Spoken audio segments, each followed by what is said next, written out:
കൊച്ചി വാർത്താ ചാനലിലേക്ക് സ്വാഗതം. കഴിഞ്ഞ കുറച്ചു നാളുകളായി കാനഡയിൽ വിദേശ വിദ്യാഭ്യാസവും തുടർന്നുള്ള ജോലിയുമൊക്കെ ലക്ഷ്യമിട്ട് നിരവധി പേരാണ് കാനഡയിലേക്ക് ചേക്കേറുന്നത്. എന്നാൽ കഴിഞ്ഞ കുറച്ചു നാളുകളായി കാനഡയിൽ കുടിയേറ്റം വർദ്ധിച്ചതോടെ പുതിയ നടപടികളും നിർദ്ദേശങ്ങളുമൊക്കെ കാനഡ പുറത്തിറക്കിയിരുന്നു. അതിനാൽ തന്നെ കാനഡ വിട്ട് മറ്റ് രാജ്യങ്ങളിലേക്ക് വിദ്യാർത്ഥികൾ ചേക്കേറിയിരുന്നു. ഇപ്പോഴിതാ കാനഡയിലെ പൗരത്വ നിയമത്തിൽ മാറ്റം നിർദ്ദേശിക്കുന്ന പുതിയ ബില്ല് കുടിയേറ്റ മന്ത്രി ലെന മെറ്റ്ലച്ഡൈബ് അവതരിപ്പിച്ചിരിക്കുകയാണ്.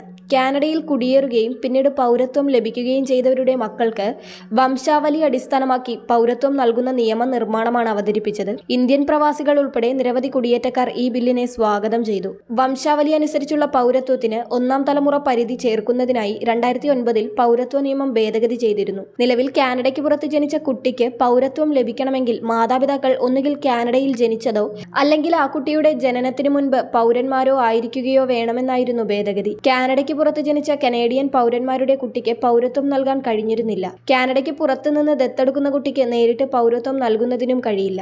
വിദേശത്ത് ജനിച്ച വ്യക്തികൾക്ക് വംശാവലി അനുസരിച്ചുള്ള പൗരത്വത്തിന് ഒന്നാം തലമുറ പരിധി ഏർപ്പെടുത്തിയതിന്റെ ഫലമായി വംശാവലി അനുസരിച്ചുള്ള പൗരന്മാരായ മിക്ക കനേഡിയൻ പൗരന്മാർക്കും കാനഡയ്ക്ക് പുറത്ത് ജനിക്കുകയോ ദത്തെടുക്കുകയോ ചെയ്യുന്ന തങ്ങളുടെ കുട്ടിക്ക് പൗരത്വം കൈമാറാൻ കഴിയില്ലെന്നും രാജ്യത്തെ നിർവചിക്കുന്ന മൂല്യങ്ങളെയും നിലവിലെ ഒന്നാം തലമുറ പൗരത്വ പരിധി പ്രതിഫലിപ്പിക്കുന്നില്ലെന്നും immigration, refugees and citizenship Canada പറയുന്നു.